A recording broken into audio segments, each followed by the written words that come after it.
David, I'm not saying this to defend myself. I know what I did can't be excused. I just need you to understand where it all began, how things unfolded before I even knew I was walking into a mistake I'd carry for years. When I look back now, everything feels like it was written long before I had a choice. My family wasn't doing well.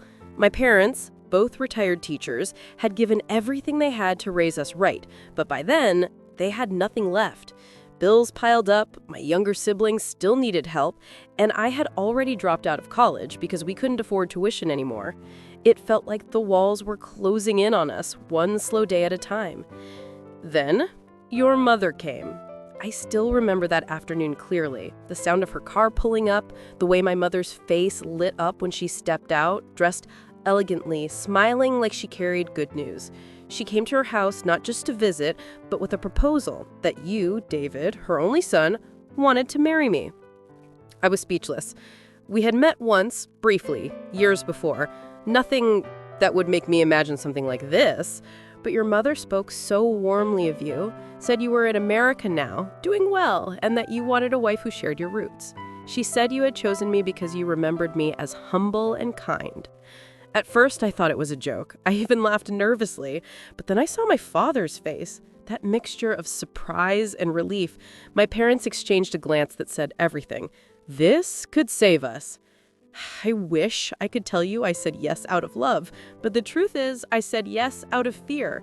Fear of watching my family sink deeper into hardship. Fear of being the daughter who couldn't help. I told myself it wasn't such a bad thing. You were a good man. Everyone said so. Maybe love could grow from goodness. Maybe it didn't have to start with butterflies. When you came back from the US just to marry me, it felt unreal. You didn't send someone on your behalf. You came yourself, smiling, respectful, carrying gifts for everyone, even my neighbors. You shook my father's hand with both of yours and told him she will never lack anything beside me. I saw sincerity in your eyes that day, David. And for the first time, I felt something shift. Not love, not yet, but respect. The wedding was simple but beautiful. You made sure everything was taken care of. The food, the guests, even my dress, which I couldn't have afforded in a lifetime.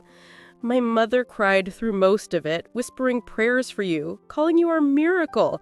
And I just stood there, smiling for pictures, hoping no one could see the uncertainty behind my eyes. After the wedding, you wanted me to come with you immediately to America to start our life together, but I asked you to wait. I told you I wanted to attend nursing school first, something I had always dreamed of. You didn't hesitate, not even for a moment. You said, if that's what you want, I'll make it happen. And you did. You paid for everything, my tuition, my books, even helped my parents with some household expenses. You became the son they had always prayed for, the man every father wished for his daughter. Sometimes I caught your father smiling quietly when you visited, as if he couldn't believe his luck. You treated me with kindness, patience, and a gentleness that made it harder for me to bear the truth inside me. I tried, David. I truly did. I told myself that gratitude could turn into love, that perhaps feelings could grow from the soil of sacrifice. I'd watch you fall asleep sometimes and wonder how someone could love so deeply, so purely. But in the quiet hours of the night, when everything else was still, my heart whispered another name, one I tried to forget, one I thought I had buried. I wanted to believe that love could grow from gratitude, but my heart had other plans. When you traveled back to the US, David, the house felt empty in a way I couldn't explain. You had barely been gone a few days, yet everything around me seemed quieter, like the air itself had lost its warmth. You still called every evening, checking on me, reminding me to study and eat properly. Your voice was always calm, steady, full of care, and for a while, I believed I could make this work. You sent money every month, for rent, for school, for everything I needed. You even sent more than I asked for sometimes, saying I wanted you to be comfortable. I admired that about you, your consistency, your patience, and your quiet love. But then came the silence, the kind that fills the space between words, that lingers after every phone call ends. I started to feel the weight of being alone. One afternoon, I heard a knock on my door. When I opened it, I froze. It was him, my first love. He looked thinner, older somehow, but his eyes were the same. He told me he had tried to move on, but he couldn't, that seeing me married broke something inside him. He said he still loved me, that he never stopped. I remember feeling dizzy, like the ground had shifted beneath me. I wanted to tell him to leave, but my heart betrayed me. I still loved him too, that kind of deep, aching love that doesn't die just because it's forbidden. I told myself it was wrong, but when he reached for my hand, I didn't pull away. At first, we only met occasionally. He would come by after classes and we'd talk for hours about dreams, regrets, and the life we could have had. I told myself it was just friendship, that I needed closure. But the truth is, I was searching for something I already knew I'd lost, the feeling of being understood without having to explain myself. Before long, he started spending the night. Then he stopped leaving altogether. He moved in quietly, like a secret that grew too heavy to carry, but too sweet to give up. Every morning, I'd wake up beside him and feel a mix of warmth and guilt. I still talk to you on the phone, David, my voice steady, my lies gentle. I told you I was studying hard, eating well, and saving money. You were so proud of me. You always were. But the truth was, the money you sent wasn't just supporting me anymore. I began asking for more, saying rent had increased or that tuition fees had gone up. You never questioned it. You trusted me completely. And each time I received money from you, I split it in two, part for myself and part for him. He had dreams too, big ones. He wanted to study IT and earn an international certification so he could get a good job and maybe travel abroad someday. It sounded noble. And I wanted to help him. So I used your money, David. I paid his fees, bought his study materials, and encouraged him. I told myself it wasn't theft, it was love. It was an investment in a shared future. We started planning. I'd finish nursing school, join you in the US, and after some time I'd apply for his papers. He'd come too, and we'd start a new life, far away from the lies that built it. We dreamed of living quietly somewhere, working hard, building something real. I thought if I could just get to that point, all of the wrongs would somehow make sense. Every time I looked at my phone and saw your name, my stomach twisted. I couldn't stop the guilt that crawled up my throat each time I answered your calls. But you never suspected a thing. You spoke about our future with such joy, how proud you were of me, how excited you were for me to join you. I used to sit after every call and stare at the ceiling, wondering when my double life would crumble. Yet I couldn't stop. The love I felt for him made me reckless, blind, selfish. Each lie I told you, David, came easier than the last. Because every lie I told you bought me another day of love and another lifetime of guilt. When I finally completed nursing school, it felt like I had reached the end of a long tunnel. My visa was ready, and soon after I packed my bags and boarded a plane to the United States. I remember staring out the window, heart racing, knowing I was flying toward the life everyone had prayed for, the one you, David, had worked so hard to prepare for me. You met me at the airport with flowers in your hands and joy in your eyes. You looked proud, relieved, like every sacrifice had been worth it. You held my hand as we drove home, talking about all the things we'd do together, how we'd build a future side by side. For a moment, I allowed myself to imagine that maybe this could still work. Maybe love could come after all. The apartment you had prepared for us was beautiful, simple, warm, filled with little touches that showed you'd been thinking about me. You had stocked the fridge, arranged my clothes, even framed one of my graduation pictures. I wanted to cry, not from happiness, but from guilt. You were everything a good man should be. You helped me find my footing, introduced me to your friends, and guided me through every step of adjusting to life abroad. When I finally got a job at a nearby hospital, you celebrated me like it was your own achievement. You told everyone how proud you were of me. And to the outside world, we were the perfect couple. Hardworking, devoted, successful. But inside, I was an imposter. I smiled beside you, cooked dinner, went to church, and held your hand at family gatherings, all while my heart belonged to someone else. I had built a home on a foundation of deceit, and every act of kindness from you made the walls feel tighter. My first love and I never stopped communicating. Every day after work, I'd message him, sometimes short texts, sometimes long calls that lasted hours. He'd tell me about his progress in the IT program, about the certification he earned, and about how he was working toward getting a visa. We made plans, quiet, detailed plans about the life we would live once he arrived. I told him about my new job, about my growing savings, about how I was slowly settling into the system here. He'd listen with pride, calling me strong, saying I was doing it for us. His words gave me comfort, even as they deepened my guilt. I told myself I could handle both worlds, the stability of the life I shared with you, and the passion of the one I dreamed about with him. At first, I was terrified of being found out, but as months turned into years, the fear dulled. You trusted me completely. You believed in me, and I used that trust like a shield. I learned how to hide my phone, how to erase messages, how to make every lie sound natural. I became so good at pretending that sometimes I almost believed it myself. 4 years passed. 4 years of a double life, of wearing two faces, loving two men, living two realities. On paper, I had everything. A good job, a caring husband, a beautiful home. Yet every time I looked in the mirror, I saw a stranger staring back at me.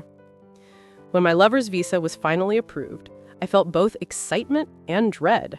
The dream we had whispered about for years was suddenly real. He was coming to the same country, to the same world I'd built with you. And I knew then that the walls of my secret would not hold much longer. I started thinking about how to tell you. I practiced the words in my head.